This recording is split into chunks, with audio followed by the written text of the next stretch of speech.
Hello, welcome to CEAZOR Snack Sandwich. Today we're going to take a quick look at this protocol called Potion. Now, this is not a live protocol, it's just a concept, but I read through the papers, the documentation, and I think it's a pretty interesting idea. So I thought I would share it with you. Now, I'd like to apologize for those people that came to just watch my intros. I'm not going to be doing the intros probably for quite some time if I ever start doing them again, because I'm just quite busy and I can't get around to brainstorming and thinking of all those ideas. So anyways, I read through this protocol, the Medium papers and so forth, and I figure it's worth talking about because it's pretty cool and interesting and new.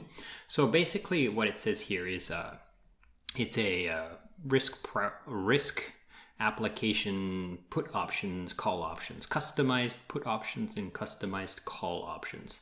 Now, in the documentation that I read, the Medium articles, it only talks about put options for the most part. So I think maybe call options are something that's going to come in the future. But basically what they're calling these put options, the use case is kind of like insurance or safety, right? So like if you're long an asset and it starts dumping in price, then you can hedge against that long with a put option, right? So if it goes down, then you can exercise the put option and maybe break even or maybe make money depending on how you balance these out, right? Now, of course, the opposite could be true. Just, maybe you're shorted something, or maybe you've borrowed a token and then sold it, and you want to make sure that if it does go up in value, that you'll be able to get a nice handful of it back. So these are the two options here. Now, what makes it special is it says here they're completely customizable, okay? So we go down a little bit, and so what kind of perimeters can you change? This is what basically shows on. There's a lot more inside. When you go inside the documentation, you'll see there's a lot more, but I'm not going to talk about everything. I'm just going to overview this, right? So you can set the strike price. So basically what price, the contract will be settleable, your favorite assets. It does have a list here of assets that are going to be usable, but maybe they'll add some more, but it's based on liquidity. So people will provide this liquidity to the protocol, so then you can take out options on these liquidity choices. So I guess, maybe governance or further down they might change some of these because of popularity and so forth. And then you can set any kind of duration. So it's pretty customizable in that sense. There's quite a bit of customization inside here. So there's a trustless price. Now this is very special. Now I'm going to talk more about this when we go into the actual Medium article, and I show you a few things about that. So we'll skip this for now here and then go down. It just talks a little bit about different risk rewards for the people who are providing LPs. And then some talks up a little bit about this Kelly criterion optional strategies and so forth, and the Black Shoals methods and stuff. I don't worry about this. I don't know too much about this. And trustless non-custodial. So yeah, of course, it's all using smart contracts. So you don't hand your money to somebody and hope that they will give it back to you. It's all logged in, decentralized smart contracts. And then there's, some links to some community stuff and so forth. So let's swing over to the Medium here. And I'm going to go through some of these specific things that I've highlighted that I found to be interesting. Now, I would suggest you to come and read this in full if you want to get a good understanding of what's going on. But I'm just going to pick through a few things that were important. So one of the main things here is that they're going to use the Black Shoals model.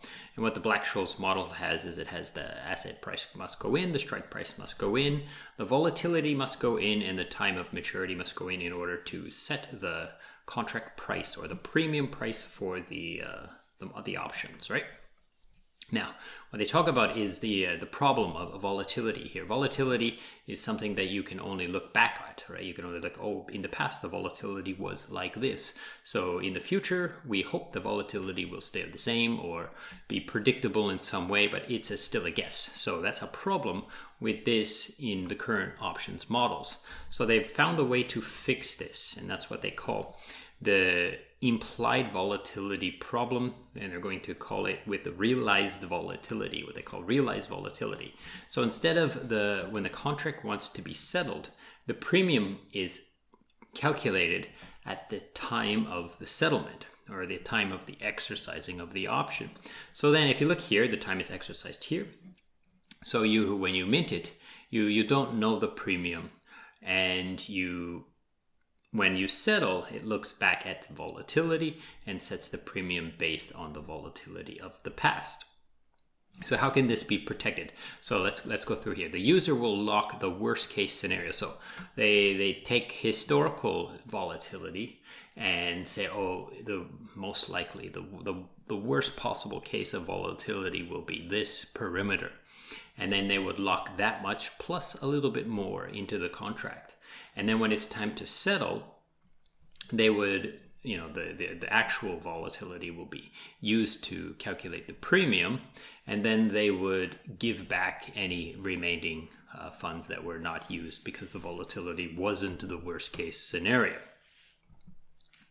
So that's pretty interesting, I think. Now, the reason why they think this option is better is because, well, one, it says it will be better for portion insurance sellers because, they don't have to guess. They're not guessing, like the LPs, the people who are providing the options for these people to buy. They don't have any they have a lot less risk, right? And then because they have a lot less risk, it will probably be better premiums for they can charge less, right? Like the buyer can expect a lower price because you don't have any risk, so you're going to get your money no matter what the volatility happens to be, right? And then it's also better what they call robo strategies, and that's kind of like DeFi building blocks can kind of they will know like, oh, this contract, the outcome of this contract will be mathematically predictable because they know that money is locked in. The premium, the entire premium is locked inside the contract, and the volatility is all covered up.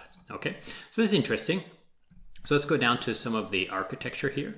We have 4 main actors inside the protocol. So first we have the users, and like I said, the users will deposit premiums. It says send here, so they would deposit premiums, and when they want to exercise, they will get their payouts, right? And then the LPers are the people who deposit funds, get yield, and they lock their collateral inside, and they also will get their premiums from when the options are exercised. Now they have these UMAs and these keeper bots, which are pretty interesting, and I'll go down here to explain them a little bit better. So what it has here is called a priceless system. Now this is interesting. Now there's the problem of like oracles being manipulated, and oracles being maybe unreliable in some cases, or you're using time-weighted averages and all these different kind of oracle solutions to get an accurate price. So what they're trying to do here, this concept, is that they're going to allow the user to say what the price of the token is at the issuance and then at the exerciser. So the user will come along and say, oh, I want the current price of Bitcoin is 62,233, and then he will submit it. Now the LPs will then be like, oh, let's take a look at this and see, is this correct? Now it's not going to be a person here, it's going to be the keeper bots. The keeper bots will go, oh yeah, that looks right, and or the UMA persons will be able to then dispute that price. So there's a possibility of a dispute on that price. Now let me see where I can find that. Here it is. So the user will say, oh, I think the price is this at either exercise or purchase. They will say the price, and now if any of these actors that can dispute do not dispute, then it goes through. The contract is executed, or the option is exercised, right? Now, if there is dispute from the keepers, right? The keepers, they say this price looks wrong, so then they will dispute it, and they will get rewards for disputing things, right? Through the protocol mechanics. Now, there's nowhere clear how these guys are going to get rewarded, so I'm not sure how they're going to get rewarded, where that money is going to come from or not. But they're going to get rewarded for disputing these prices that are quite off, right? And then this user will probably, so it doesn't say in here either, but he will probably have to lock his money before he can set the price. And then if he sets a price that is disputed, he's going to lose his money, and it's probably that's the money that will go to this keeper. Now, like I said, this is a bit of assumption on my behalf, but that's what it logically seems to me.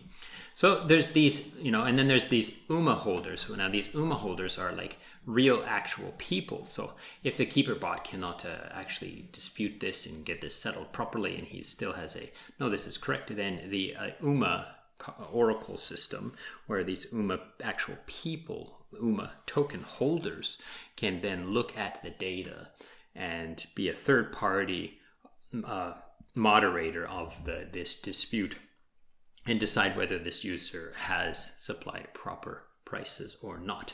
So I think this is all pretty interesting, and I would like to see how this goes. But like I said, this is not it's not live yet. You can head over to their Discord and ask some more questions, or maybe read through these articles. There's quite a bit missing. This is pretty old, like 2020, and there hasn't been anything new yet. But the article, like I did go into the Discord and I did ask a couple of questions, and I did get. Well, actually, I didn't ask a whole lot, but I said hello and stuff. And there are people in there, and there are people like actively doing things in there. So I would say it's probably not a dead project, but I do like the design system here, and I do think it's interesting. So I hope this has been useful and interesting for you as well. And thank you so much for watching, and goodbye.